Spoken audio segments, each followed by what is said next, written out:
আসসালামু আলাইকুম ওয়া রাহমাতুল্লাহি ওয়া বারাকাতুহু।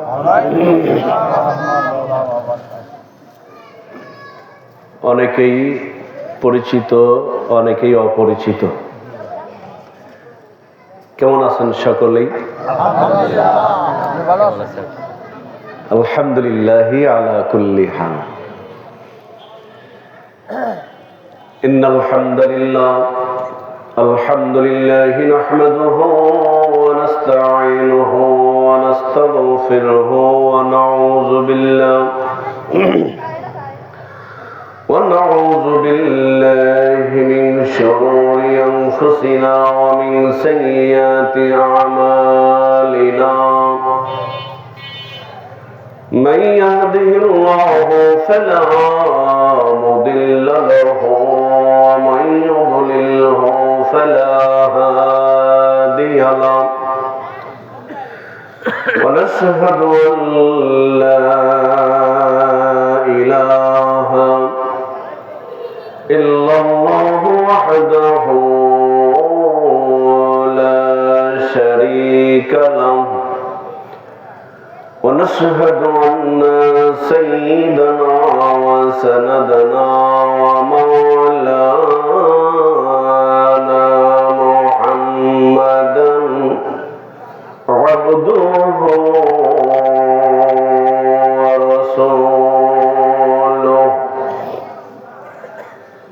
الذي أرسله بالحق بشيرا ونذيرا وداعيا إلى الله بإذنه وسراجا منيرا.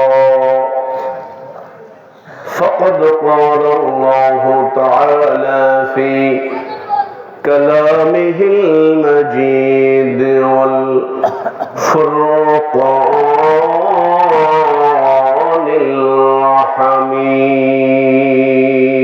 الحميد. أعوذ بالله من الشيطان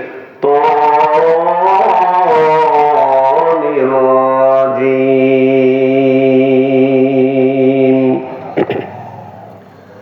بسم الله الرحمن الرحيم. ألف لام ميم. تلك آيات الكتاب الحكيم هدى ورحمة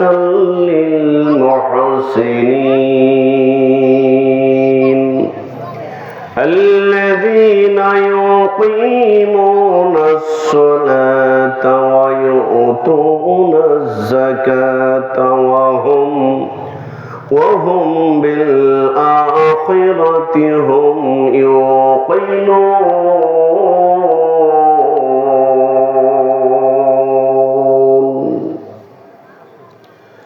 إن الله وملائكته يصلون على النبي يا أيها الذين آمنوا صلوا عليه وسلموا تسليما. اللهم صل على سيدنا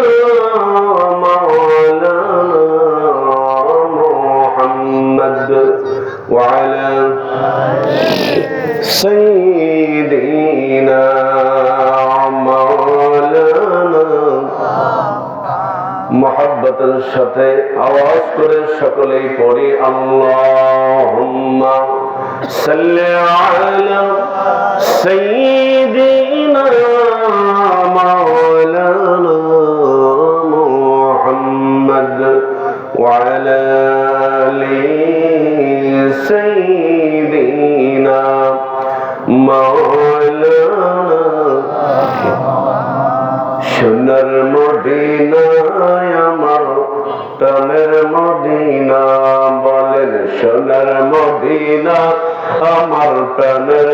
মদিনা জোরে সোনার মদিনা আমার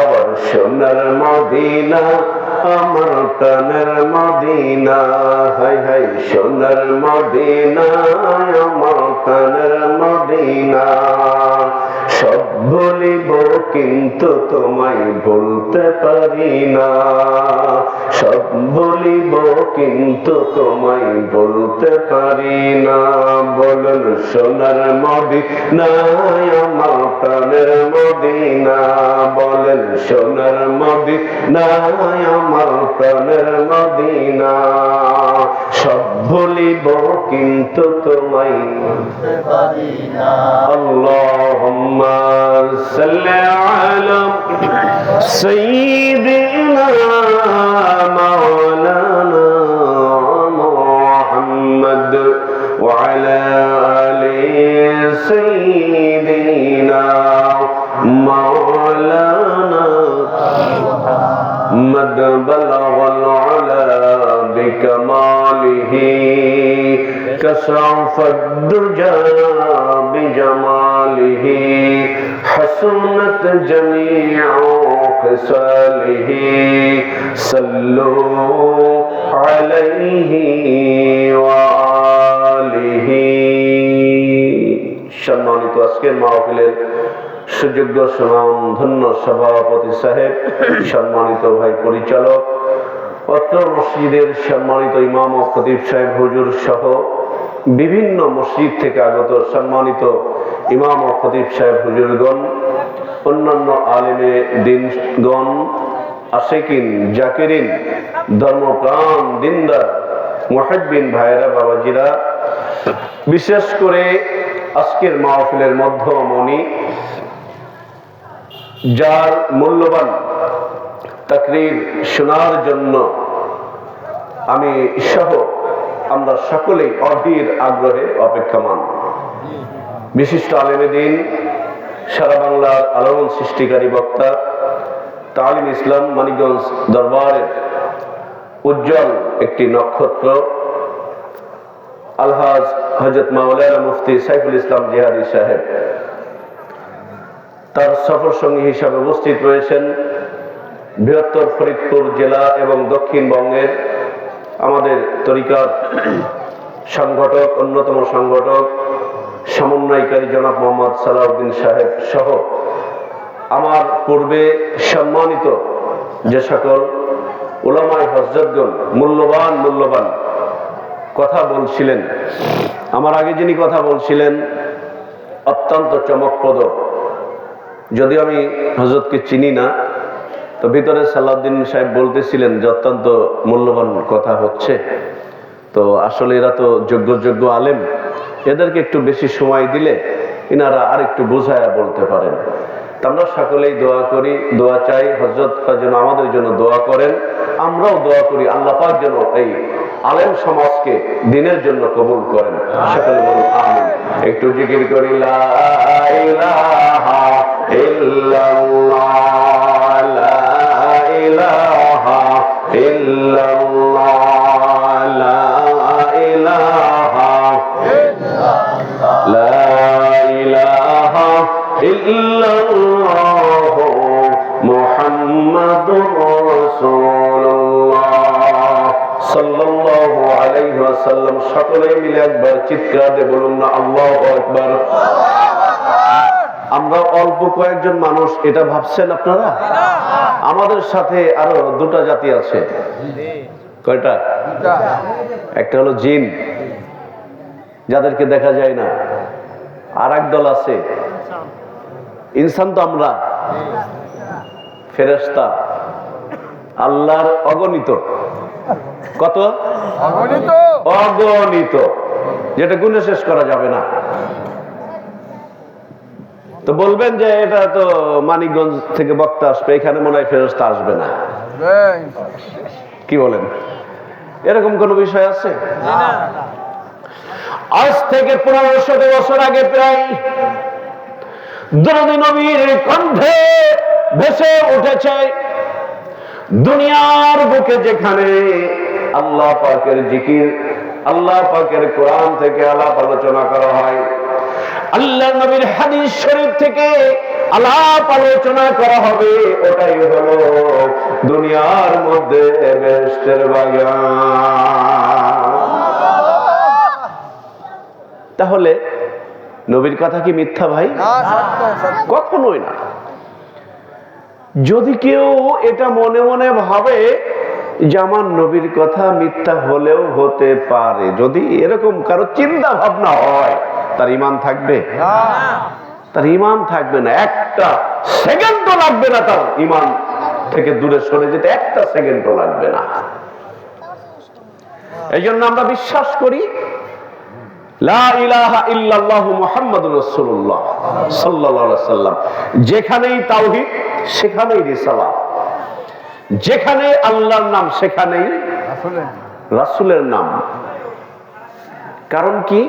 কারণ আল্লাহ রাব্বুল আলামিনের যত হুকুম এটার মধ্যে, এটা কি?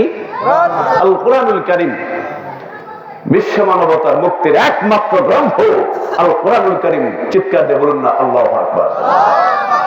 এই কথাগুলো যেই মানুষটার মাধ্যমে তামাম পৃথিবীর সকল মানুষের কাছে পৌঁছিয়ে দিয়েছেন, তিনি হলেন আমার আপনার শাফায়াতের কান্ডারি নবী মুহাম্মদ রাসূলুল্লাহ সাল্লাল্লাহু আলাইহি ওয়াসাল্লাম।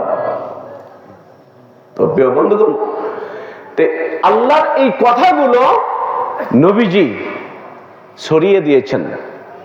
এই জন্য রিসালাতের জবান কখনো মিথ্যা হতে পারে না। আসুন, যে যেখান থেকে কথাগুলো শুনছেন, প্রিয় এলাকাবাসী, ভাইরা, বাবাজিরা, মা বোনেরা, সকলকেই আমি অধম গুনাহগার আপনাদেরকে অন্তরে গভীরতম স্থান থেকে শ্রদ্ধা, সম্মান, ভালোবাসা জানাই। কালকে কি এখানে মাহফিল হবে ভাই? রাস্তায় যায় দেখেন যে অনেক ভাইরা, বন্ধুরা বসে আছেন, অপেক্ষা করছেন প্রধান মেহমান কখন আসবেন। অল্প সময়ের মধ্যে আশা করছি চলে আসবেন। তো এই যে চমৎকার একটা প্যান্ডেল আপনারা আয়োজন করেছেন সকলেই মিলে, খুব সুন্দর লাগছে না ভাই? অনেক চমৎকার।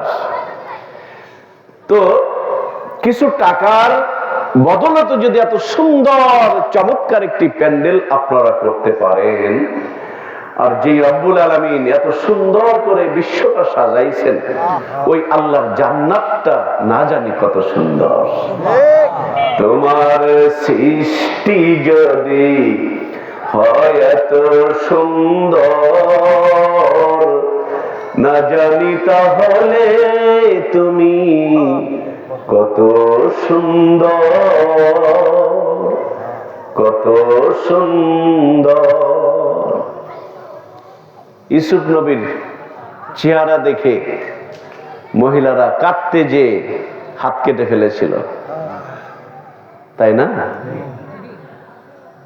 আমার ইউসুফ নবী ছিলেন আপনার সাদা ফর্সা, সাদা ফর্সা, ফ্যাকাইশা একটা আছে না, ওই ধরনের, মানে একটা, আমাদের আঞ্চলিক ভাষায় বললাম, অন্যদিকে নেবেন না, কারণ তারা তো নবী, নবীদের সম্মান অনেক ঊর্ধ্বে। তো আর আমার আপনার নবীর চেহারা দেখে কাফের, বেঈমান, মুশরিকরা ঈমানদার হয়ে জান্নাতের সার্টিফিকেট নিয়েছেন। সুবহানাল্লাহ। আমার নবীকে কত কঠিন পরীক্ষা দিতে হয়েছে এই ইসলামকে আমার আপনার দ্বার প্রান্তে পৌঁছানোর জন্য। আমার রাসূলকে উহুদের ময়দানে দান দান শহীদ করতে হয়েছে, তায়েফের ময়দানে রক্ত ঝরাইতে হয়েছে, যার বদলতে আজকে আমি আপনি ঘরে বসে ইসলাম পেয়েছি। সুবহানাল্লাহ। আবু জেহেল বলছে, হে ভাতিজা, বলো তো আমার হাতের মধ্যে কি আছে। এটা আপনারা জানেন, এই ঘটনাগুলো আপনারা হয়তো অনেকবার শুনেছেন। বলছে, ভাতিজা দেখো তো আমার হাতের মধ্যে কি আছে। আমার নবী বলছে, চাচা তোমার হাতের মধ্যে যেটা আছে আমি না বলে যদি সেটাই উত্তর দেয় তাহলে কেমন হয়? বিষয়টা কেমন না? যে আমি না বলে আপনার হাতের মধ্যে যেটা আছে সেটাই যদি বলে তাহলে আপনার কেমন লাগবে? হেদায়েত কপালে থাকতে তো হবে ভাই, তাই না? হেদায়েত টাকা দিয়ে পাওয়া যায় না, পয়সা দিয়ে পাওয়া যায় না। অট্টালিকার মধ্যে হেদায়েত নেই। হেদায়েত পেতে হলে আল্লাহর রহমত লাগবে, আল্লাহর দয়া লাগবে, আল্লাহর মায়া লাগবে। আল্লাহর নবী বলছেন, চাচা আপনার হাতের মধ্যে যেই জিনিসটা রয়েছে ওই জিনিসটাই যদি বলে দেয় আপনার হাতের মধ্যে কি আছে তাহলে কেমন হয়? আবু জাহেল ডাক দিয়ে বলছে, ভাতিজারে যদি এটাই হয় অবশ্যই আমি তোর চাচা আবু জাহেল মুসলমান হয়ে যাব। وما ينطق عن الهوى إن هو إلا وحي يوحى। আল্লাহু আকবার। সকলে বলুন না আল্লাহু আকবার। ও শোনা ভাইরা, আমার বন্ধুরা রে, আমার নবীজি জীবনে মন গড়া কোনো কথা বলেন নাই, একটা কথাও বলেন নাই। যা কিছু বলেছেন সব আমার রব্বুল আলামিনের শিখানো কথা, সব আল্লাহর শিখানো কথা। এই জন্য কোরআন হলো ওহী আর হাদিস নবীর কথা হলো মাতলু। কোরআন হলো মাতলু আর হাদিস সুন্নাহ হলো গায়রে মাতলু। তার মানে এটাও যেমন ওহী, আমার আল্লাহর নবীর কথাও একইভাবে ওহী। সুবহানাল্লাহ। আল্লাহর নবী আকাশ পানে তাকিয়ে আছেন। আল্লাহ বলছেন, জিবরাইল আবু জাহেলের সঙ্গে আমার বন্ধুর কথোপকথন হচ্ছে। আমার বন্ধু কোন আশায় যেন আমার পানে তাকিয়ে আছে। তুমি যাও আমার বন্ধুর মনের মধ্যে কি লুকোচুরি খেলে, কি চাহিদা, তুমি যাও শুনে আসো। জিবরাইল আমিন এসে বলছেন, ইয়া রাসূলুল্লাহ আপনার মনের চাহিদা কি? আল্লাহর নবী বলছেন, জিবরাইল ভাই একটা সুযোগ যায়, একটা সময় যায়, আমার মনে কয় আবু জাহেলের হাতের মধ্যে যেটা আছে ওটা যদি উত্তর দেয় আবু জাহেল নাকি মুসলমান হয়ে যাবে। হযরত জিবরাইল বলে, ইয়া রাসূলুল্লাহ আবু জাহেল কথাই কথাই মিথ্যা কথা বলে, ওর কথা সত্য নাও হতে পারে, আপনি বিশ্বাস করিয়েন না। দরদি নবী ডাক দিয়ে কয়, এ ভাই জিবরাইল হতেও তো পারে যদি আবু জাহেল ইসলাম গ্রহণ করে, ইসলামের জন্য বিজয় নিশানা পথ করে উঠবে।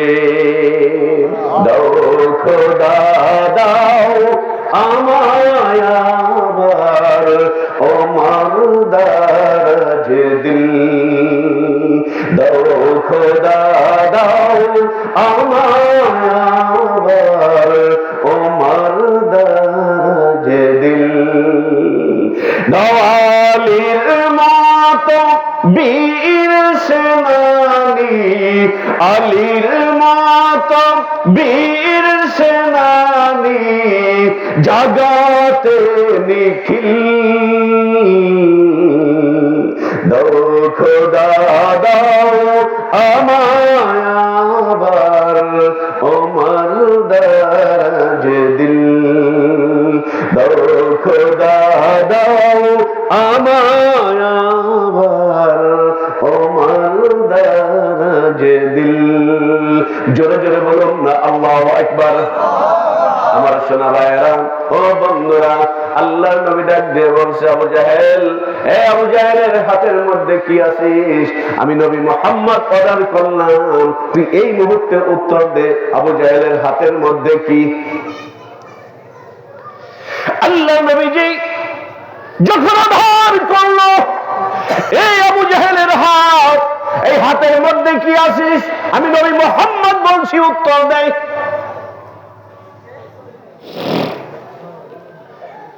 আবু জাহেলের হাতের মধ্যে থেকে চিৎকার দিয়ে ভেসে উঠল, লা ইলাহা ইল্লাল্লাহ, লা ইলাহা লা ইলাহা ইল্লাল্লাহ মুহাম্মাদুর রাসূলুল্লাহ সাল্লাল্লাহু আলাইহি ওয়াসাল্লাম আবু জেহেলের হাতের মধ্যে থেকে যখন কালেমা এই আওয়াজটা ভেসে উঠলো, আবু জেহেল বলছে, এ ভাতিজা, আমি জানতাম তুই জাদুকর, এত বড় জাদুকর আমি আগে বুঝি নাই।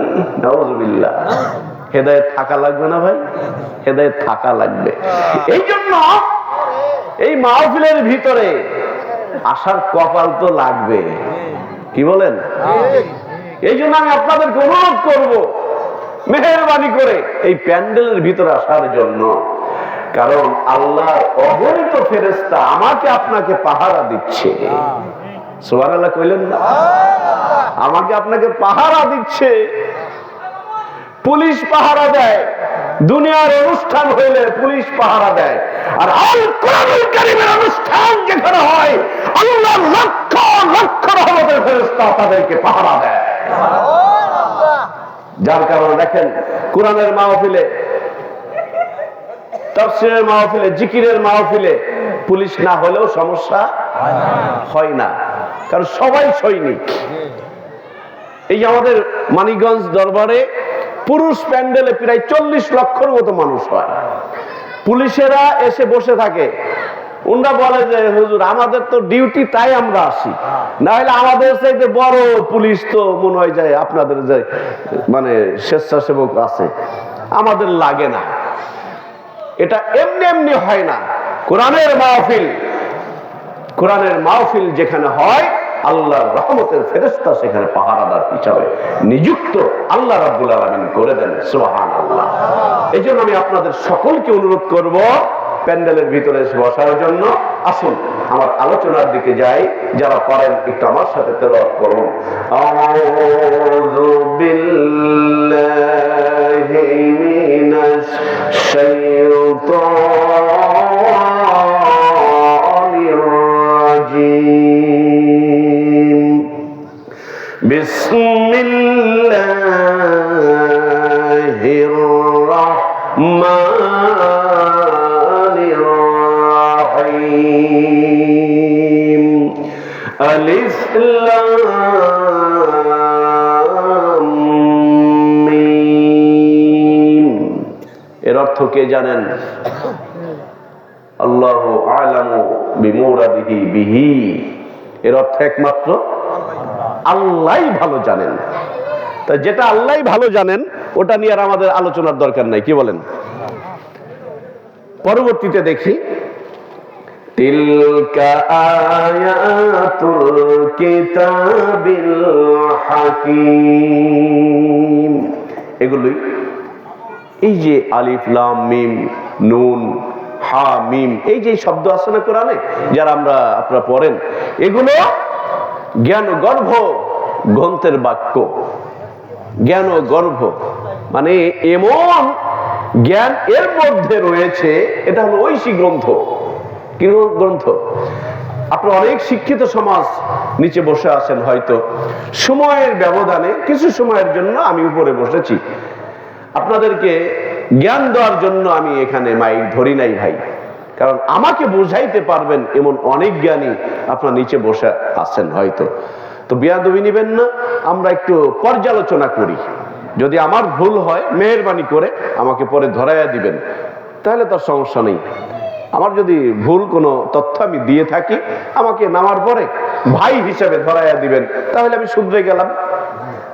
আর আমাকে না বলে কালকে সকালে যদি বলেন কর্তৃপক্ষরে, কিরে বিশেষ বক্তা কি ওয়াজ করলো, কিছুই তো বুঝলাম না, তা বলছি আমি, ভুল হইলে আমাকে বলবেন, কি বলেন? ভাইকে মোরা জয় করিব হেসে, গোলাগুলির গুলিতে নয় গভীর ভালোবেসে। আপনি যদি আমাকে ভালোবাসা দেন, আমি যদি আপনাকে ভালোবাসা দেই, ভালোবাসার অস্ত্র, এটা অনেক বড় অস্ত্র। কি বলেন? অনেক বড় অস্ত্র। যদি তাই না হবে, একটা পুরুষ আর একটা নারী বিবাহ বন্ধনে যখন আবদ্ধ হয়, একজনের বাড়ি ফরিদপুর, একজনের বাড়ি পঞ্চগড়, কোনোদিন দেখা সাক্ষাৎ হয় নাই, অথচ এই দুইটা জীবন যখন একত্রিত হলো, এই দুইটা জীবনটা মনে হয় একটা সুতায় গেঁথে গেল, তাই না? এই জন্য ভালোবাসার অস্ত্র অনেক বড় অস্ত্র। কোন ভালোবাসার কারণে সন্তানের মুখের দিকে তাকাইলে মায়ের কলিজা ঠান্ডা হয়ে যায়? এটা ভালোবাসার কারণে, টাকার কারণে নয়। অতএব ধাক্কা ধাক্কি না করে দেখেন, আমার খুব ভালো লাগলো আজকের মাহফিলে আমি যখন আসলাম, অনেক যুবকেরা আপনার এই গলায় তাদের স্বেচ্ছাসেবকের কার্ড ঝুলাইয়া ঘুরতেছে। আমার কাছে খুব ভালো লাগলো যেই যুবকদের আজকে কোরআনের মাহফিলের জন্য তারা এই এত অক্লান্ত পরিশ্রম করছে। আজকে যদি কোনো গানের আয়োজন এখানে হতো তাহলে কি সব হতো? এখানে গানের আয়োজন করা হলে আল্লাহর রহমতের ফেরেশতা এই গ্রামে আসতো? কখনোই না। অথচ এই যে আমি আপনি বসে আছি, আল্লাহ রহমতের ফেরেশতাদেরকে নিয়ে আমাদের জন্য ওইখানে ওয়াজ হচ্ছে। আমাদের কথা আল্লাহ রাব্বুল আলামিন রহমতের ফেরেশতাদের সামনে বলা বলি করছে। সুবহানাল্লাহ, সুবহানাল্লাহ। আমার আল্লাহ, এই জন্যই তো আমার আল্লাহ আল্লাহ। আমার আল্লাহ এমন আল্লাহ, না চাইতেই যিনি দেন তিনি কে? আমার আল্লাহ যিনি চাইলেও পাওয়া যায়, না চাইলেও পাওয়া যায়, চাইলেও যিনি দেন তিনি হলেন আমার রব, আমার আল্লাহ। না চাইলেও যিনি দেন তিনি হলেন আমার আল্লাহ। সুবহানাল্লাহ। আমার বন্ধুগণ, এই জন্য এই ঐশী গ্রন্থ এমন একটা জায়গায় ছিল রে, কোরআনের কথা কেন শুনবো, কোন কারণে, কোথায় বাড়ি কোথায় ঘর, কেনই বা কোরআনুল কারীম এই পৃথিবীতে আল্লাহ পাক নাজিল করলেন, জানার দরকার আছে কি নাই? কেন নাজিল করলেন? সূরা বাকারার মধ্যে আল্লাহ বলে দিয়েছেন কেন নাজিল করেছেন। যালিকাল কিতাবু লা রাইবা ফীহি হুদাল লিল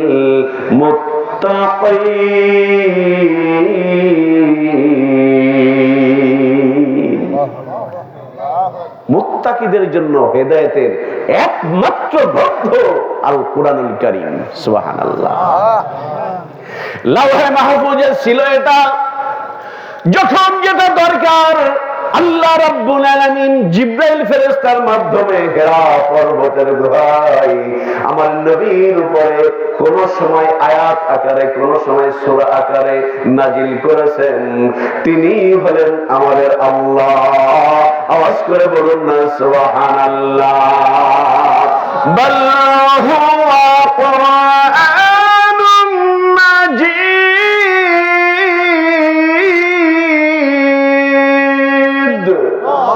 ফি লাওহিন মাহফুজ।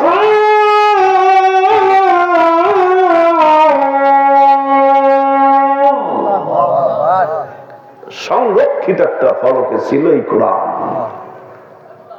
বন্ধুগণ, তো আল্লাহ বলছেন এই যে এই শব্দগুলো জ্ঞান গর্ভ গ্রন্থের বাক্য।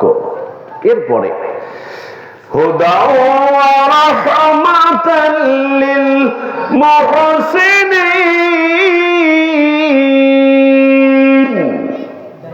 আমি যে আয়াতে কারিমা গুলো এখন তেলাওয়াত করছি, এটা সূরা লুকমান। কোন সূরা? সূরা লুকমান। এটা মাক্কি সূরা, মক্কায় অবতীর্ণ হয়েছে। দুটো ভাগে বিভক্ত করা হয়েছে এই কোরআনুল কারীমকে। কিছু সূরা হলো মাক্কি সূরা, কিছু সূরা হলো মাদানী সূরা, যেগুলো মদিনায় হিজরতের পূর্বে। আমি আগেই বলেছি ওয়াজ শুনবো আমরা প্রধান মেহমানের থেকে। আমি হুজুর আসার আগে একটু আপনাদেরকে নিয়ে এই আর কি কথাবার্তা বলি। তো মদিনায় হিজরতের পূর্বে যে সূরাগুলো নাজিল হয়েছে সেগুলো মাক্কি সূরা। কারণ মদিনায় হিজরতের আগেও ছোট ছোট কিছু হিজরত আল্লাহ নবীজি করেছিলেন। এটা সম্পর্কে আমরা কিন্তু অনেকেই জানি না, অনেকে আবার জানি। তা মদিনা শরীফে হিজরতের আগে যত সূরা নাজিল হয়েছে সব মাক্কি সূরা। মদিনা শরীফে যাওয়ার পরে যত সূরা নাজিল হয়েছে সব মাদানী সূরা। সুবহানাল্লাহ। তো সূরা লুকমান এটা মাক্কি সূরা, মক্কায় অবতীর্ণ হয়েছে। তো এখানে আল্লাহ বলছেন এই যে হুদা ওয়া রাহমাতাল লিল মুহসিনিন। তিলকা আয়াতুল কিতাবিল হাকিম, এগুলো জ্ঞানগর্ভ গ্রন্থের যে বাক্যগুলো। এরপর আল্লাহ বলছেন যেটা আপনার হেদায়েত বা পথ নির্দেশ, এই কোরআনুল কারীম পথ নির্দেশনা দিবে তাদের জন্য, সবার জন্য না, তাদের জন্য।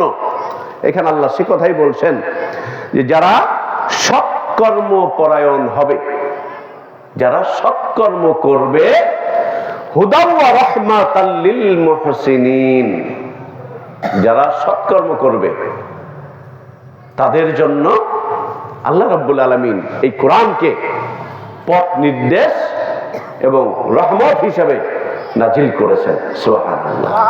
এখন আমরা এই সমাজ সহ বিভিন্ন সমাজের মানুষ, এই সমাজ সহ বিভিন্ন সমাজের মানুষ, কেউ আছি সৎকর্ম করি, কেউ অসৎকর্ম করি না, কেউ ডাইনের রাস্তায় চলি, কেউ বামের রাস্তায় চলি। ডান কোনটা বাম কোনটা বুঝাই দিবে কে? আল্লাহ কোরআনের মাধ্যমে জানাইয়া দিবেন। আল্লাহ কোরআনের মাধ্যমে জানাইয়া দিবেন যে তুমি এইভাবে চলো, এইভাবে চলো না। এটা আল্লাহ রাব্বুল আলামিন কোরআন কারীমের মাধ্যমে জানিয়ে দিয়েছেন, যেটা আজ থেকে প্রায় 1500 বছর আগে দরদি নবী তার কণ্ঠে এই কথাগুলো বেজেছে। সুবহানাল্লাহ বলুন। বন্ধুগণ, আমি আপনি যদি সফল কাম হতে চাই, কে চায় না সফল কাম হতে বলেন? ধনী হতে কে চায় না বলেন? যারা রিক্সা চালায় তারাও চায় আমি ধনী হই, যারা ভ্যান চালায় তারাও চায় আমি ধনী হই, আমরা যারা হুজুর লাইনে আছে আমরাও চাই আমরা ধনী হই, সবাই কিন্তু চাই আমরা ধনী হই। তাহলে ধনী হইতে গেলে কিছু কাজ করা লাগবে না, এমনি হবে। আমি বাড়িতে ঘুমাইলাম, কোনো কাজ বাজ করলাম না, আর আল্লাহ আমার বাড়ি টাকা পাঠাই দিবে? আমার কাজ করতে হবে না, আমাকে কর্ম করতে হবে। সৎ পথে থেকে হালাল রিজিক অন্বেষণের জন্য তুমি ঝাঁপায়া পড়ো, আমি আল্লাহর নামের উপরে ভরসা করে ঝাঁপায়া পড়ো, আমি আল্লাহ তোমার রিজিকে বরকত বাড়াইয়া দিব। সুবহানাল্লাহ। তো আমরা যদি ইহকালে সফল কাম হতে চাই এবং পরকালে যদি সফল কাম হতে চাই, আমাকে আপনাকে কিছু কাজ করতে হবে না, এমনি এমনি হওয়া যাবে?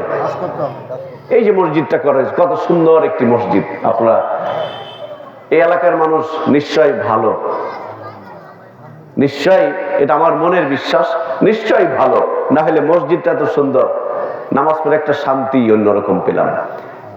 ইমাম সাহেব যিনি অপরিচিত, কিন্তু নামাজ পড়লাম তো বেশ ভালোই লেগেছে। তো আলেম ওলামার ইজ্জত করলে আল্লাহ খুশি হন। সুবহানাল্লাহ। ইমাম সাহেবদেরকে ইজ্জত করবেন, আল্লাহ বরকত দিবেন। আমরা শুধু বরকত চাই, নামাজ শেষ করে মুনাজাত করি, আল্লাহ আমার এই দাও সেই দাও। কাজ না করলে কি আল্লাহ দিবে? আলেম ওলামার ইজ্জত করেন, হক্কানি পীর মাশায়েখদের ইজ্জত করেন, মুরব্বীদের সম্মান করেন, আব্বা মায়ের খেদমত করেন, ছোটদেরকে স্নেহ করেন, এতিমদের সম্পদ লুণ্ঠন করিয়েন না, অন্যের জমিনের আয় ঢেলেন না, যত অপকর্ম আছে বাদ দেন, হালাল রিজিক অন্বেষণ করেন, দেখবেন আল্লাহ অটোমেটিক আমার আপনার দিকে রহমতের হাত বাড়িয়ে দিবেন। সুবহানাল্লাহ। তো বন্ধুগণ, এরপরে আল্লাহ রাব্বুল আলামিন সূরা লুকমানের মধ্যে বলছেন, الذين يقيمون الصلاة ويؤتون الزكاة وهم بالآخرة هم يوقنون।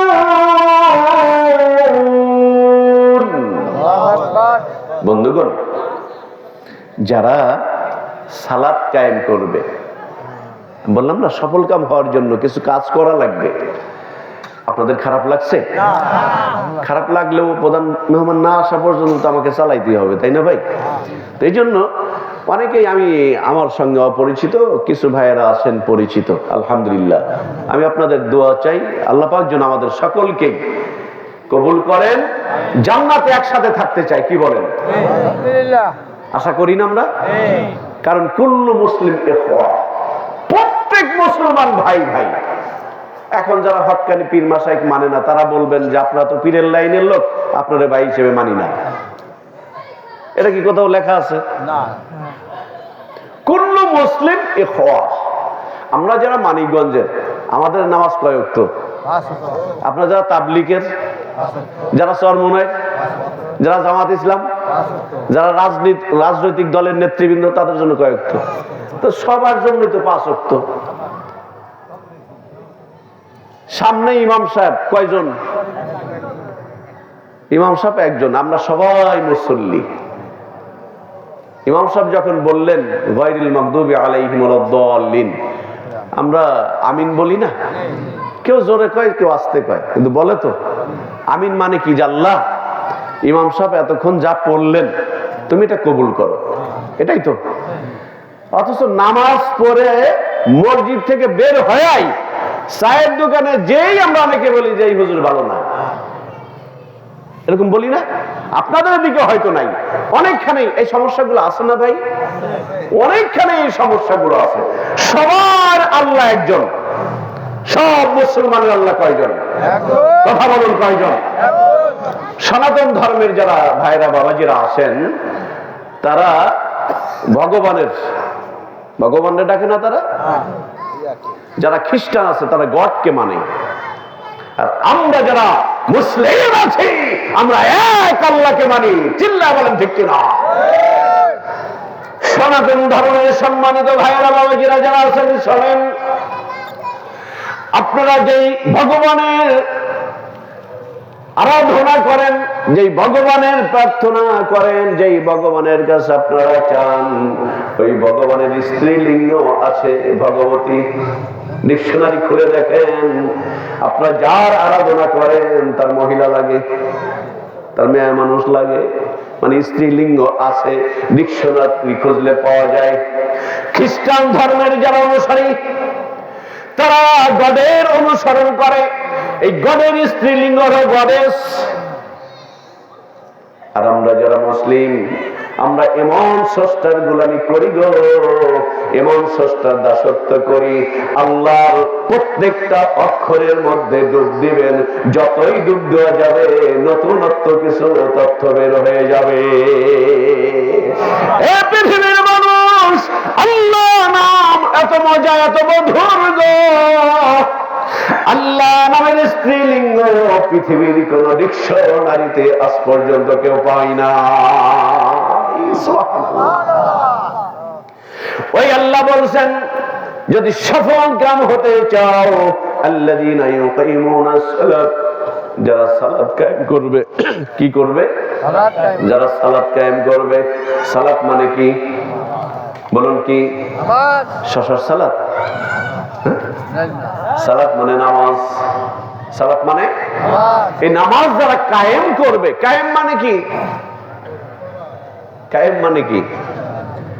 একটু জিকির করি, লা ইলাহা ইল্লাল্লাহ, লা ইলাহা ইল্লাল্লাহ, লা ইলাহা ইল্লাল্লাহ, লা ইলাহা ইল্লাল্লাহ মুহাম্মাদুর রাসূলুল্লাহ সাল্লাল্লাহু আলাইহি ওয়াসাল্লাম। জোরে সোরে একবার বলুন না সুবহানাল্লাহ। আর জোরে বলুন না সুবহানাল্লাহ। আমার ভাইরা, সালাত কায়েম, কায়েম মানে প্রতিষ্ঠা করা। নিজেও আদায় করব, নিজেও আদায় করব,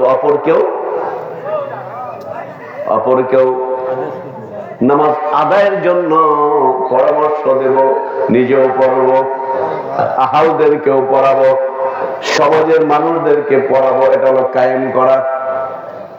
আর পড়া হলো নিজেই পড়লাম চুপি চুপি, আর কাউকে বললাম না, এটা হলো পড়া। তাহলে পড়বো না কায়েম করব? সকলেই তো বললেন না। সালাত পড়বো, নামাজ পড়বো না কায়েম করব? কায়েম করার চেষ্টা করবো ইনশাআল্লাহ। জোরে বলুন ইনশাআল্লাহ। আল্লাহর নামের উপর ভরসা করলে বরকত দেন কে? জোরে বলুন। আল্লাহ নাম মুসলমানরা চিল্লায় বলবে, এতে কি লজ্জার কোনো বিষয়? আজ থেকে কয়েক বছর আগে কোন এক হসপিটালে পাঁচতলা এক হসপিটাল, হঠাৎ করে উলুধ্বনি দেয় কোন ধর্মের মানুষ বলেন? সনাতন বা হিন্দু ধর্মের মানুষ উলুধ্বনি দেয়। তো এত জোরে উলুধ্বনি, চিন্তা হলো কি ব্যাপার, ডাক্তাররাও মানে টেনশনে পড়ে গেলেন যে উলুধ্বনি কেন হাসপাতালে? একটা হাসপাতালে তো আর এক ধরনের মানুষ থাকে না, তাই না? উলুধ্বনি কেন? পরে খোঁজ নিয়ে দেখা গেল যে ওই হসপিটালের কোন একটা তলায় আপনার একটা সন্তান জন্মগ্রহণ করেছে। তো খুশির চোটে উলুধ্বনি দিছে তাদের ধর্মীয় রীতিনীতি অনুসারে। আর আমি আপনি মুসলমান, আমাদের মহিলাদের সন্তান হইলে আজানে কেমন দেয়, কেমনে মানে কত জোরে দেয়? না, এত জোরে দেয় যে পাশের মানুষটাই শোনে না। কি বলেন? কানে কানে ফিস ফিস করে দেয় যাতে আর কেউ না শোনে। কি বলেন? অথচ মুসলমানেরা আল্লাহর নামটা চিল্লায়া নিলে এটা কি দোষের কিছু হবে? আমার সোনা ভাইয়েরা, আল্লাহ তাআলা বলছেন, ও পৃথিবীর মানুষ, তুমি জান্নাত চাও, এমনিতেই পাইবা না, কিছু কাজ করা লাগবে কি লাগবে না? সকলেই বললেন না? লাগবে কি লাগবে না? এক নম্বর সালাত কায়েম করো। মুসলমান হইছো, সালাত কায়েম করো। মুসলমান হও নাই, তোমার জন্য নামাজ ফরজ। কালেমা যদি না পড়ো, কালেমা যদি বিশ্বাস না করো, নামাজের কথা তোমার কেউ বলবে না। বলবে নাকি? কেউ যদি কালেমা বিশ্বাস না করে, আমাদের সমাজ, আপনাদের সমাজে হিন্দু ভাইরা আছে না? কারো কাছে যা কি আপনারা বলছেন যে নামাজ আসো? কেন বলেন নাই? কারণ আমরা জানি যে তারা কালেমা পড়ে নাই, তারা মুসলমান হয় নাই, অর্থাৎ তাদের উপরে নামাজ ফরজ হয় নাই।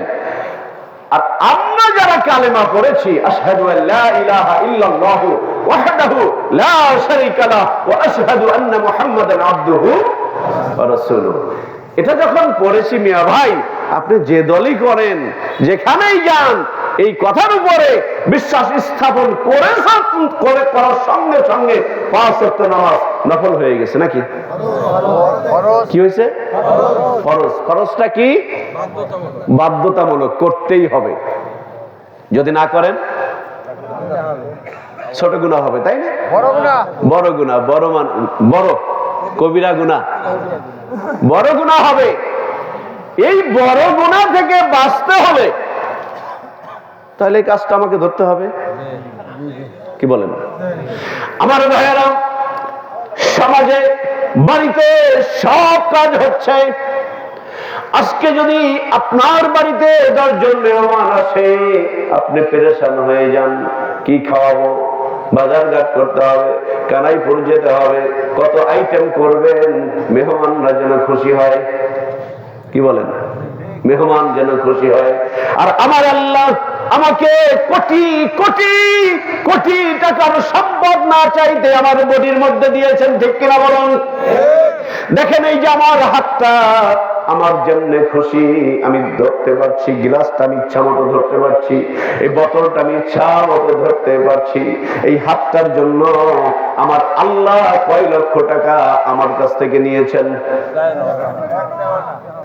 এই যে 2টা চোখ, এই 2টা চোখ আল্লাহ রাব্বুল আলামিন বিনা টাকায় আমাকে আপনাকে দিয়েছেন। দেন নাই? কোনদিন কি টাকা চাইছে? আহারে, এই সুন্দর 2টা চোখ, আমি আপনি আমার মায়ের চেহারাটা দেখি, বাবার চেহারাটা দেখি, কোরআনুল কারীম তেলাওয়াত করি। যার এই 2টা চোখ নাই রে ভাই, উনি বোঝেন চোখ না থাকার জ্বালা। বন্ধুরে, যারা আমরা হাড়ের রোগী আছি না, সকালে খাইতে হয়, দুপুরে ওষুধ খাইতে হয়, রাত্রে ওষুধ খাইতে হয়, মাস গেলে হাজার হাজার টাকা খরচ করা লাগে। লাগে কি লাগে না? ডাক্তারের কাছে ডাক্তার যাইতে বলছে 1 মাস পরে, আবার ভিজিট কি নেয় না? নেয় না? ভিজিট দেওয়া লাগে। যতবার যাবেন ততবার ভিজিট দেওয়া লাগে কি লাগে না? অথচ উনি কয়েকটা অক্ষর লিখে দিবের জন্য 1000 টাকা আপনি ভিজিট দিলেন, তাই না?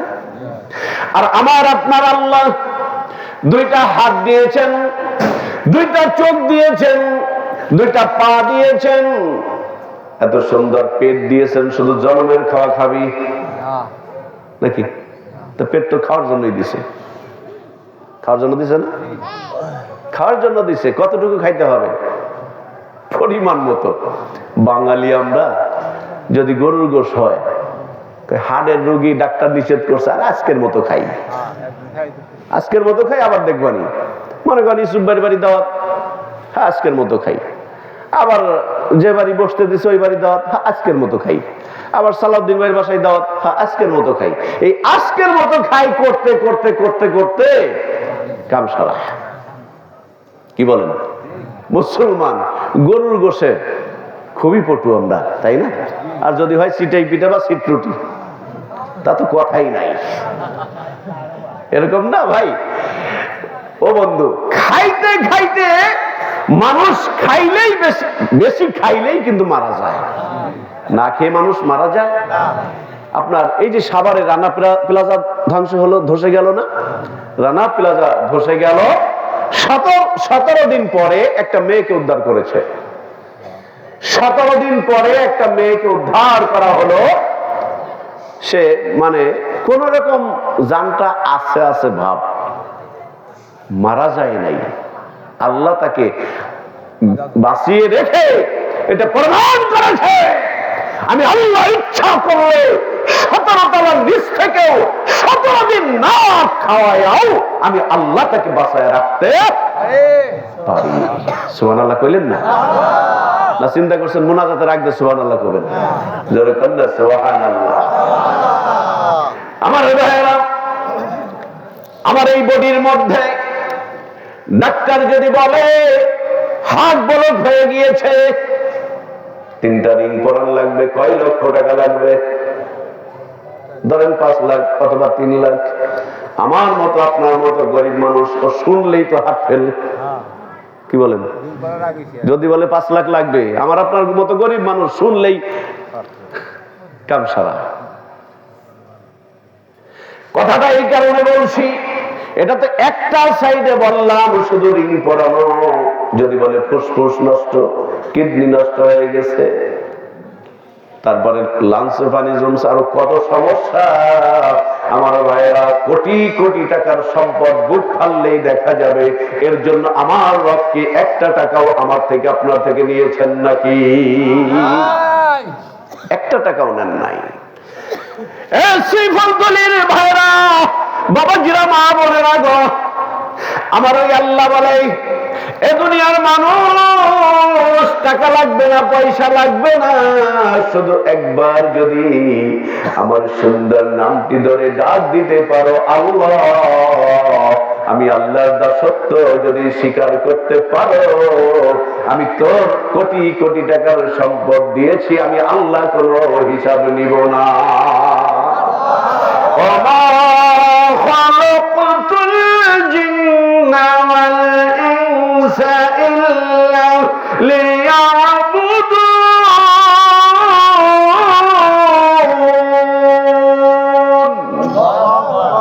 আল্লাহ মানুষ আর জিন জাতিকে তার দাসত্ব করার জন্য সৃষ্টি করেছে। কিসের জন্য? তার গোলামি করার জন্য, দাসত্ব করার জন্য। আল্লাহ যেভাবে বলেছেন সেইভাবে চলার জন্যই আল্লাহ রাব্বুল আলামিন মানুষ আর জিন জাতি প্রেরণ করেছেন। আমরা কি সেটা করি?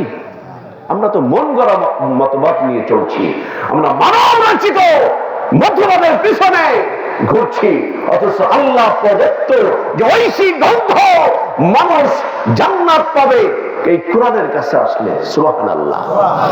মানুষ জান্নাত পাবে কোরআনের কাছে আসলে, মানুষ জান্নাত পাবে নবীর কাছে আসলে।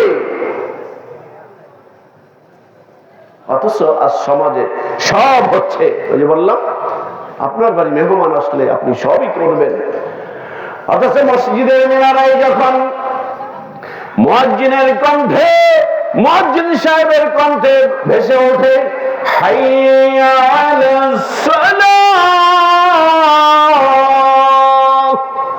বলে না মুয়াজ্জিন? মানে তোমরা নামাজের দিকে আসো। আপনি বলবেন হুজুর নামাজের দিকে আসলে কি হবে? এবার মুয়াজ্জিন বলছে হাইয়া আলাল ফালাহ, কল্যাণ হবে, কল্যাণের দিকে আসো। মানুষ যখন ঘুমিয়ে যায় মুয়াজ্জিন এবার বলে শুধু এই দুইটার মধ্যেই থাকে না, আরেকটা শব্দ বাড়ায়া দেয়, সেটা হলো আসসালাতু খায়রুম মিনান নাওম।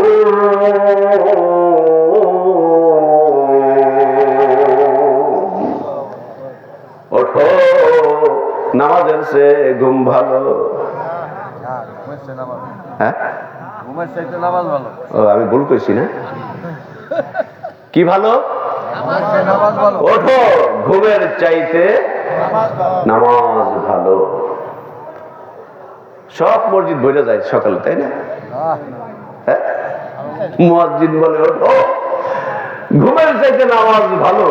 সব মসজিদ ভরে যায় মুসল্লিতে 5 জন 7 জন, কোন জায়গায় ইমাম সাহেব একাই। কি বলেন? এই ঈমান নিয়ে যদি আমি আপনি কবরে যাই, বিসমিল্লাহি ওয়া আলা মিল্লাতি রাসূলিল্লাহ বলে যদি কবরে নামায়, ফেরেশতা যদি প্রশ্ন করে আজকে ফজরের নামাজ কোন জায়গায় পড়ছস? কি বলেন? যদি প্রশ্ন করে আজ গত ফজরটা কই পড়ছস? পাবলিক তো মিথ্যা কথাই পটু। আপনাদের কথা বলি না, অন্যখানের কথা বলি। মিথ্যা কথাই পটু। এই পাবলিক, কিছু পাবলিক বলবে না আমি নামাজ পড়ছি তো, জামাতের সাথে পড়ছি। আল্লাহ ফেরেশতা এই জায়গায় সব মিথ্যা কথা কস না? মিথ্যা না, সত্য কথা। আল্লাহ বলে ফেরেশতা জবান বন্ধ করে দে, ওর ভিডিও ফুটেজ দেখা। সিসি ক্যামেরা আছে না আপনাদের? অনেকখানে সিসি ক্যামেরা। এই গরু চুরি করলো কিনা রে, অমুক বাড়ি আছে সিসি ক্যামেরা রাস্তার পাশে, ওটা দেখ। এখন সিসি ক্যামেরা বের করবে। সিসি ক্যামেরা বের করার পর দেখবে যে ও ল্যাব গাইতে জনমের ঘুমাইতেছে, নাক ডাকতেছে আর ঘুমাইতেছে। ফেরেশতা কয় এই যে একটু আগে যে মিথ্যা কথা কইলি, একটু আগে মিথ্যা কথা বললি, কারণ কি? আমার রসুল ভাইয়েরা, এই জন্য মানুষ যখন কালেমা পড়ে মুসলমান হয়ে যাবে, 5 ওয়াক্ত নামাজ সর্বপ্রথম ফরজ হয়ে যাবে। মানুষ যখন নামাজ আদায় করে আল্লাহর কাছে দোয়া করবে, আল্লাহ ওই জাতির জন্য রহমত নাজিল করবে। আওয়াজ করে বলুন না সুবহানাল্লাহ, লা ইলাহা ইল্লাল্লাহ। কয়টা পর্যন্ত? লা ইলাহা ইল্লাল্লাহ, লা ইলাহা, লা ইলাহা ইল্লাল্লাহ মুহাম্মাদুর রাসূলুল্লাহ সাল্লাল্লাহু আলাইহি ওয়াসাল্লাম। আওয়াজ করে বলুন না আল্লাহু আকবার। আপনাদের কি ঘুম পাচ্ছে? একবার জোরে বলুন না আল্লাহু আকবার। এই আওয়াজে হবে না, অনেকেই মুরব্বী আছেন, বিয়াদবি নেবেন না। আওয়াজ করে সকলেই বলুন আল্লাহু আকবার।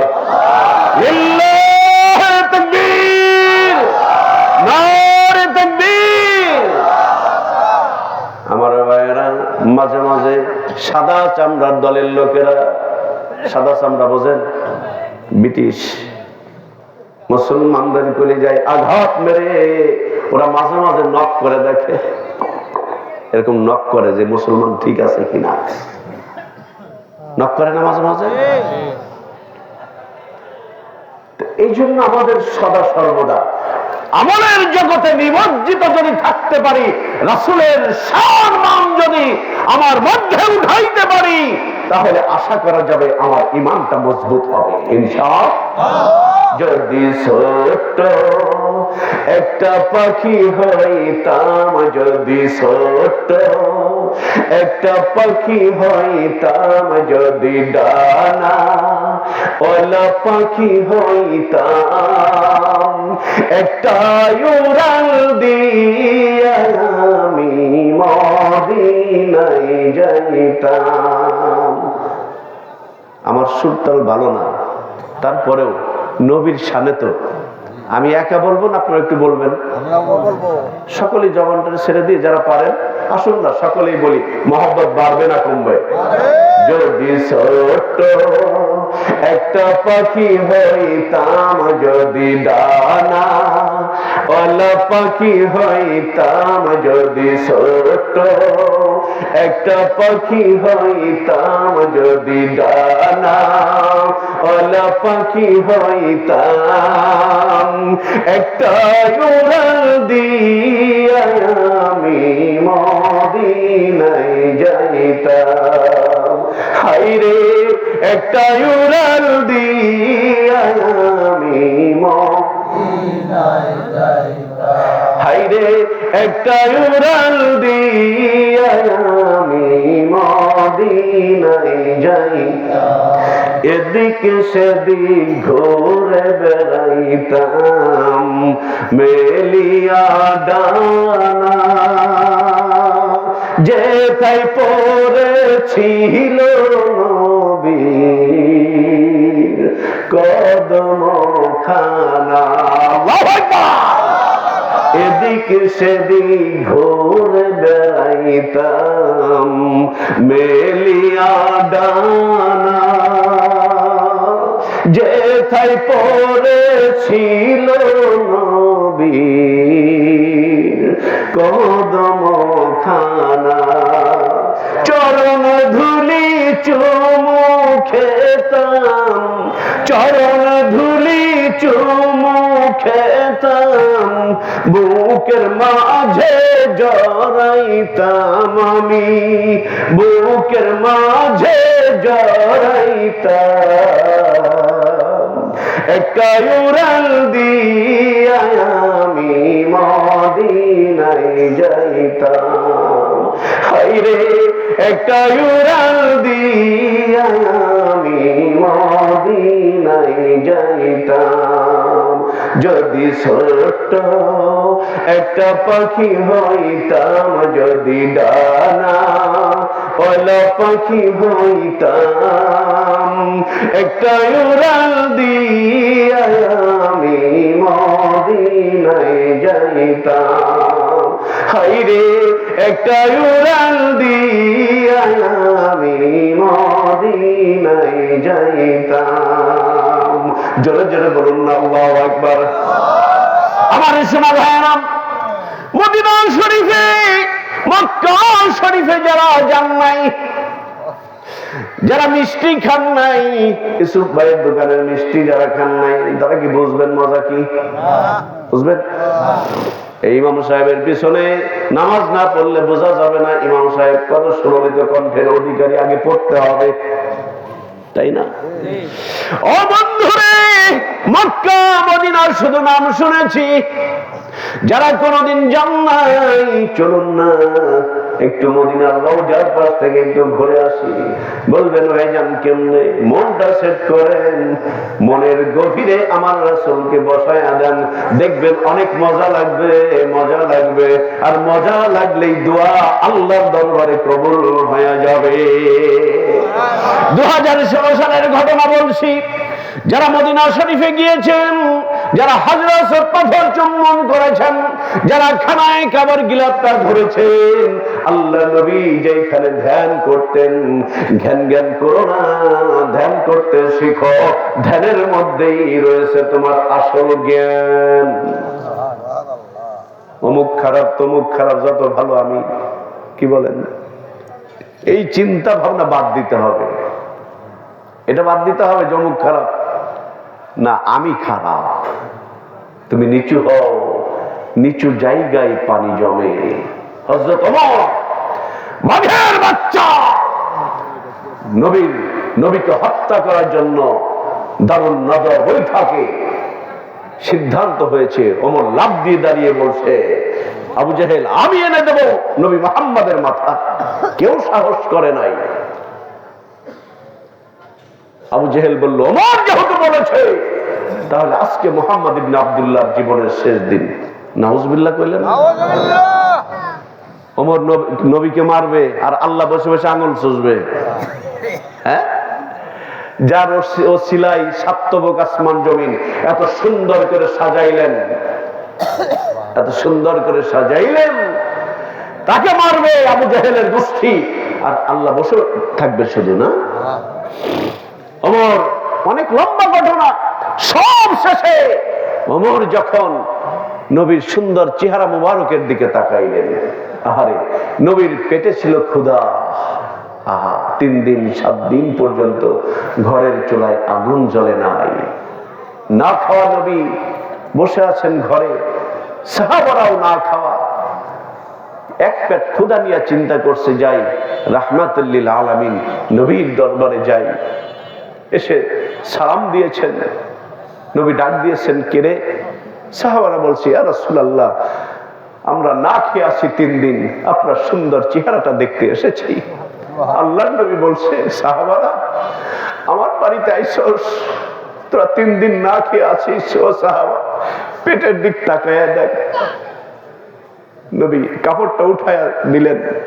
সাহাবারা বলেন, আমরা দেখি আমার সোনার নবীর পেটে 2টা পাথর বেঁধে আমার নবী অপেক্ষা করছেন। আহা, এই নবীর সুন্দর চেহারা যখন ওমর দেখলো তখন মুসলমান হন নাই। চেহারা দেখার সঙ্গে সঙ্গে আল্লাহর পক্ষ থেকে জিবরাইল আলাইহিস সালামকে প্রেরণ করলেন, জিবরাইল যাও হেদায়েতের বাণী ওমরের কপালে সিলটা মেরে দাও, হেদায়েতের সিল ওমরের কপালে লিপিবদ্ধ করে দাও। আল্লাহর নবী 2 ওমরের জন্য দোয়া করেছিলেন, আলেম ওলামা সাক্ষী। 2 ওমরের জন্য দোয়া করেছিলেন। আবু জেহেলের জন্য দোয়া কবুল হয় নাই, ওমর ইবনুল খাত্তাবের জন্য দোয়া আল্লাহর আরশে পৌঁছায় গিয়েছে। জোরে কন্না সুবহানাল্লাহ, আর জোরে বলুন না সুবহানাল্লাহ। নবী রহমতে আলম নূরে মুজাসসাম সাহাবীরা আতর বানাই ওই নবীজির ঘাম, সাহাবীরা আতর বানাই ওই নবীজির ঘাম। বলো না নবী রহমতে আলম নূরে মুজাসসাম সাহাবীরা আতর বানাই ওই নবীজির ঘাম। বলো না সাহাবীরা আতর বানাই। প্রমাণ আছে না নাই? আমার নবী সোনার নবী, আমার নবী মায়ার নবী, আমার নবী দোজাহানের নবী, আমার নবী রহমতের নবী। সুবহানাল্লাহ। নবী রহমতে আলম নূরে মুজাসসাম সাহাবীরা আতর বানাই ওই নবীজির ঘাম। বলো না সাহাবীরা আতর বানাই ওই নবীজির ঘাম। নবী রহমতে আলম নূরে মুজাসসাম সাহাবীরা আতর বানাই ওই নবীজির ঘাম। বলো না সাহাবীরা আতর বানাই ওই নবীজির। শোনো মানো জানো কেমন আমার নবীজি, যাহার পাগল চন্দ্র সূর্য তারকারাজি রে, যাহার পাগল চন্দ্র সূর্য তারকারাজি।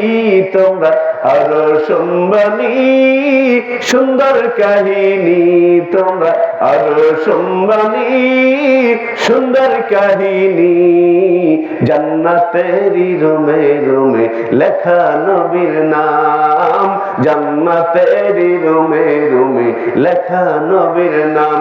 নবী রহমতে আলম নূরে মুজাসসাম সাহাবীরা আতর বানাই ওই নবীজির ঘাম। বলো না সাহাবীরা আতর বানাই ওই নবীজির ঘাম। চিৎকার দিয়ে বলুন আল্লাহু আকবার। আমার ইসলাম ভাইরা, আজ কোন মানুষ যদি আল্লাহ নবীর সঙ্গে ভালোবাসা করতে পারে, প্রেম করতে পারে, মহব্বত করতে পারে, নিজের জীবনের সব কিছুর চাইতে লা ইউমিনু আহাদুকুম হাত্তা ইয়াকুনা আহাব্বা ইলাইহি মিন ওয়ালিদিহি ওয়া ওয়ালাদিহি ওয়ান নাসি আজমাইন।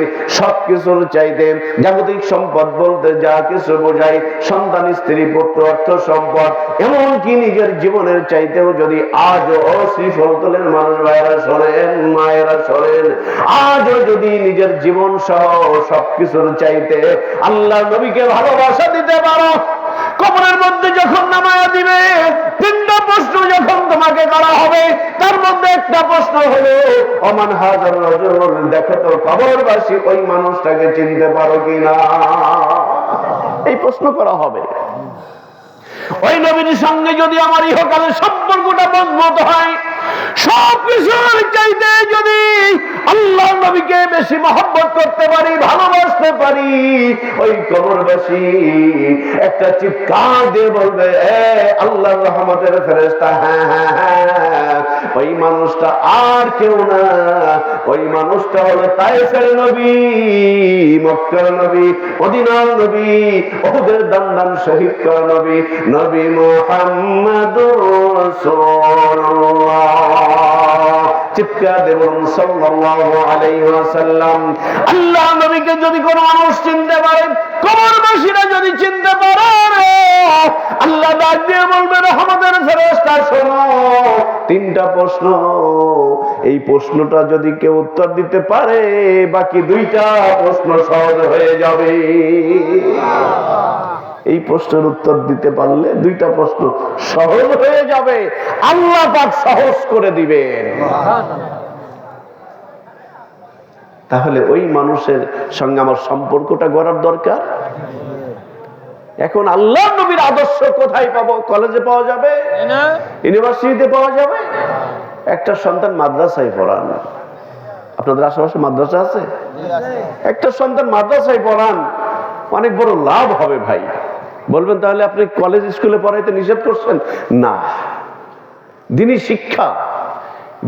শিক্ষা অর্জন করা ফরজ। এখন কলেজ ইউনিভার্সিটিতে কতটুকু দ্বীনি শিক্ষা আছে বলেন?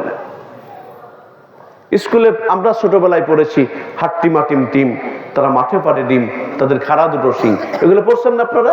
আমার সাথে বয়সে যারা বড় তারাও পড়েছেন, আমরাও পড়েছি। এখন হাট্টিমাটিম টিম, তারা মাঠে পারে ডিম, তাদের খাড়া দুটো শিং। এই শিং যখন বড় হয়ে যাবে, এবার বাপ মারে বলবে বাড়ি থেকে বের হয়ে যাও, আলাদা করে দিবে। নিজে মস্ত তেল মাখা গোশ ভাত খাবে, পোলাও খাবে, আর আব্বার মাকে বের করে দিবে, বের থেকে বের হও। আর দ্বীনি শিক্ষা যদি আমার মধ্যে থাকে, আমার সন্তানের মধ্যে থাকে, ওই সন্তান কখনোই আব্বা মাকে বাড়ি থেকে বের করে দিতে পারে না। এই জন্য আমি মাঝে মাঝে বলি যে একটা সন্তান মাদ্রাসায় পড়ো, মা গো তোমার একটি ছেলে মাদ্রাসাতে দিও, বাবা গো তোমার একটি ছেলে মাদ্রাসাতে দিও, এই দুনিয়ায় মাগো তুমি জান্নাত কিনে নিও, এই দুনিয়ায় মাগো তুমি জান্নাত কিনে নিও। জান্নাত কোথায়? আমরা যারা সন্তান, আমাদের জান্নাত কই রে ভাই? কোথায়? সন্তানের জান্নাত কোথায়? মায়ের পায়ের নিচে। মায়ের পায়ের নিচে আমার আপনার জান্নাত। মেয়েরাও কম নয় যাদের পেটে মানুষ হয়।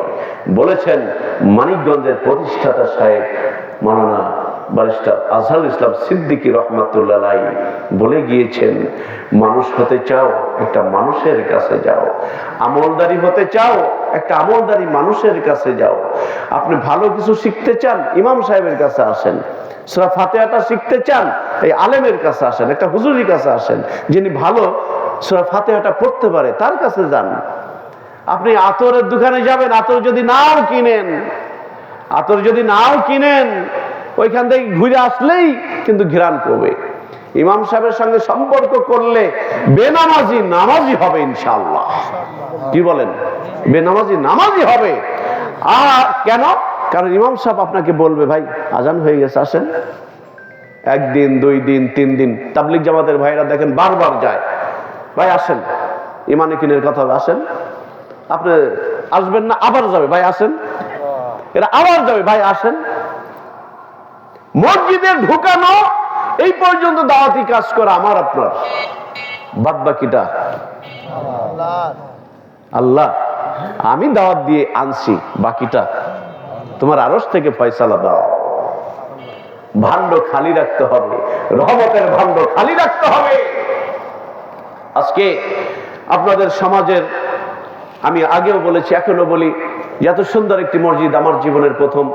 আমি ফরিদপুরের মানুষ হইলেও এই জীবনের প্রথমেই আপনাদের আশেপাশে আসছি, এইখানে এই প্রথম আসছি। মসজিদটা দেখে আসলে ভালো লেগেছে। তো প্রতি বছর মনে হয় আপনারা মাহফিল দেন নাকি এবছর প্রথম? পঞ্চম। আলহামদুলিল্লাহ, আলহামদুলিল্লাহ বলেন না? আলহামদুলিল্লাহ। আমরা আসছি, আমরা আপনাদের জন্য দোয়া করেছি। আমাদের সমন্বয়কারী সালাউদ্দিন ভাই বলতেছিলেন যে প্রতি বছরই মাহফিল হয়, এবছর আমাদের একটু চান্স দিছে হুজুররা, এলাকাবাসী সবাই, আলহামদুলিল্লাহ। আরে ভাই, আমরা মানিকগঞ্জের কোরআন হাদিসের আলোকেই তো কথাগুলো হয়, তাই না ভাই? মানুষ জিকিরের কথা, প্রধান মেহমান কথা বলবেন, জিকিরের কথা বলে, এটা কি কোরআনের বাহিরের কোনো ওয়াজ? নামাজের কথা বলে, মানুষ হওয়ার কথা বলে, এগুলো কি কোরআন হাদিসের বাহিরের কোনো ওয়াজ ভাই? কখনোই না। মানুষের কাছে না গেলে মানুষ কখনো মানুষ হয় না। যদি তাই হতো তাহলে তো মানুষ স্কুল কলেজে যাইতো না। স্কুল কলেজ মাদ্রাসা ইউনিভার্সিটিতে যাই কেন? ছাত্রদের কাছ থেকে শিক্ষা নেওয়ার জন্য। তো পীর এরা মানুষ, তবে আল্লাহর খাস রহমত তাদের উপরে থাকে বিধায় তারা অনেক বেনামাজি, তাদের সহমতে গেলে আল্লাহর অশেষ রহমতে এই বেনামাজি গুলো নামাজিতে পরিণত হয়। এগুলো কি ভালো দিক না?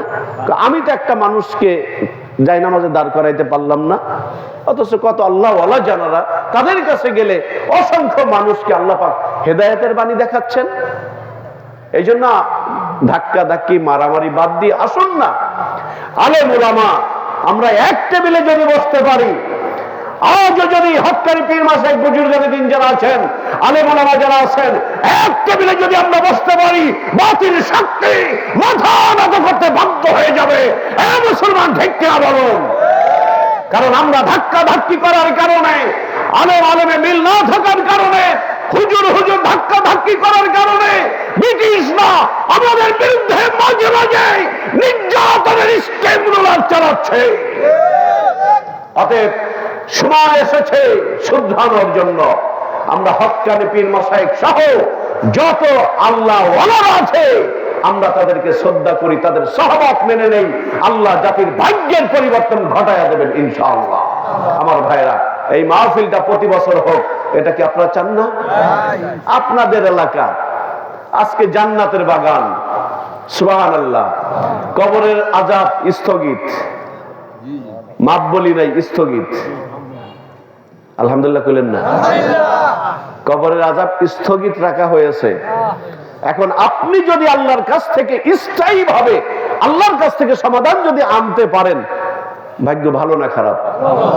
কত মা, কত বাবা আমাদের দিকে তাকায় আছে। 100% সত্য কথা। আমার কথা না মানলে ইমাম সাহেবের কাছে জিজ্ঞাসা করেন, এই কথাগুলো আলেমদের কাছে জিজ্ঞাসা করেন। কবরবাসীরা সন্তানের দিকে তাকায়া থাকে, মা সন্তানের দিক তাকায়া থাকে, বাবা সন্তানের দিক তাকায়া থাকে, যে বাবারে আমার জন্য একটু দোয়া পাঠা। তাদের জন্য দোয়া করব কিভাবে? মানুষ যখন মারা যায় 3টা আমল বাদে সব বন্ধ হয়ে যায়। 3টা আমল বাদে সব দরজা বন্ধ হয়ে যায়। নেক সন্তান যদি রেখে যেতে পারি আমি আপনি, তাহলে সন্তান রব্বির হামহুমা কামা রব্বায়ানি সগীরা বলে যখন দোয়া করবে আল্লাহর আরশে পৌঁছে যাবে। এরপরে ইলমে দিন শিক্ষা, দিন শিক্ষার ব্যবস্থা করে যান। মাদ্রাসায় কিতাব কিনে দেন, ছাত্রদের পড়ার ব্যবস্থা করে দেন, লজিং রাখেন, চাউল কিনে দেন, দিন শিক্ষার ব্যবস্থা করে দেন। এগুলো সদকায়ে জারিয়া। আল্লাহর রাস্তায় অধিক পরিমাণে দানের হাত প্রশস্ত করে দেন। আল্লাহর রাস্তায় অধিক পরিমাণে দান যদি কোনো মানুষ করতে পারে, দান করলে হায়াত বাড়ে, দান করলে হায়াত বাড়ে, নেক আমল করলে হায়াত বাড়ে। বালাগাত মান্তিকের কথা। বন্ধুগণ, আল্লাহর নবীজি সাহাবাদেরকে শিখাইছে যে যা আছে আল্লাহর রাস্তায় হযরত আবু বকর দিয়ে দিয়েছেন না, তাদের বিশ্বাস ছিল। তা আমরা তো ওই পর্যায়ে যাইতে পারি নাই। আজকে প্রতি বছর আপনাদের এই এলাকায় মাহফিল হয়, আলহামদুলিল্লাহ বলেন। সকলে জোরে বলুন আলহামদুলিল্লাহ। এই মাহফিলকে সফল করার লক্ষ্যে আপনারা সকলেই শরীক হয়েছেন বিভিন্ন ভাবে, টাকা দিয়ে, পয়সা দিয়ে, আপনার জ্ঞান দিয়ে, আপনার বিবেক দিয়ে উপস্থিত হয়ে বিভিন্নভাবে সহযোগিতা করেছেন হয়তোবা। আমি আপনাদেরকে অনুরোধ করব, আপনাদেরকে বলবো যে এই মাহফিল না হলেও তো 5,000 টাকা খরচ হয়েছে, তাই না? বেশি হয়েছে না? হ্যাঁ, 5,000 এই প্যান্ডেল হয় কেন? কয় গিরি 5,000 এই কত টাকা লাগছে শুনে দেখেন, যারা কর্তৃপক্ষ আছে তাদের কাছে শুনে দেখেন।